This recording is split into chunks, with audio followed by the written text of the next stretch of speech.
शिवलिंग आपने बनाया बालू रेत का मिट्टी का, जो शिवलिंग का निर्माण करा है, उस शिवलिंग का निर्माण करने के बाद में आपके मध्य में जब आप शिवलिंग बनाते हो घर के अंदर हॉल में या मंदिर में, तो ऊपर कोई कुंडी वगैरह लगी हो, पंखा लगा हो, उस पे से रस्सी बांध कर लेकर आकर इस फुलेरे को इस तरह से शिव जी के ऊपर लटकाया जाता है। इसको फुलेरा कहते हैं। ये भगवान शंकर का अखंड सौभाग्य देने का फुलेरा होता है, जिसको माता पार्वती जी, उमा, कात्यायनी देवियों ने इसका स्मरण किया। इसको ऊंचाई की ओर लगाया जाता है, जिससे भगवान जैसे अपन जलाधारी लगाते हैं उसी तरह से इस फुलेरे को लगाया जाता है। तो इस फुलेरे में कहीं ना कहीं पत्तियों को भी लगाना चाहिए। माला के साथ में कोई आम की पत्ती हुई, अशोक की पत्तियां हुई, उसका भी स्मरण इसमें आता है। शिव मंदिर में अगर जलाधारी भी लगी हुई है तो जलाधारी से फूल बांधकर नीचे की ओर लटकाना चाहिए, पर लटकाना चाहिए, फुलेरा बनाना चाहिए। 7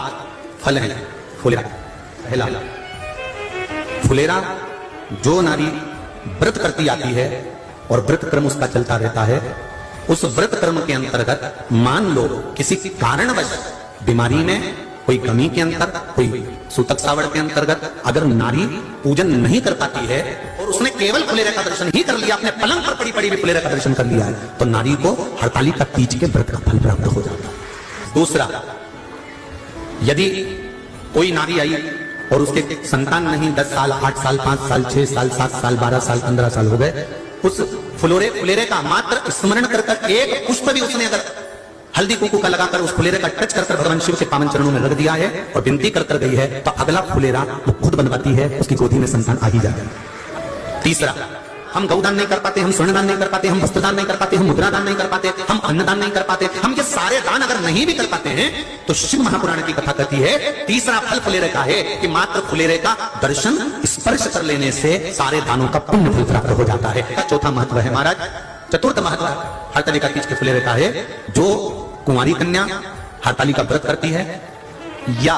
हरतालिका तीज का उद्यापन कर देती है, या किसी कारणवश शरीर ऐसा नहीं रहा कि बिना पानी के नहीं रह सकती, तो 2 बूंद अगर उन्होंने पानी भी पी लिया है या कोई कारणवश कुछ गलती हो भी गई है, तो मात्र फुलेरे का दर्शन कर लेने से वो गलती शंकर स्वीकार कर उसको क्षमा कर देते हैं। ये चतुर्थ भाव के अंदर फुलेरे का अगला वर्णन करा गया। हम ना काशी जा सकते हैं, हम ना सोमनाथ जा सकते हैं। मान लो हमें एकांत में बैठकर शिव की भक्ति करना है, किसी मंदिर में, किसी देवालय में जाकर भक्ति करना है, तो फुलेरे का मात्र दर्शन करने से, पूजन स्मरण करने से उस भक्ति का फल भी हमारे खाते में आ जाता है। और फिर अगला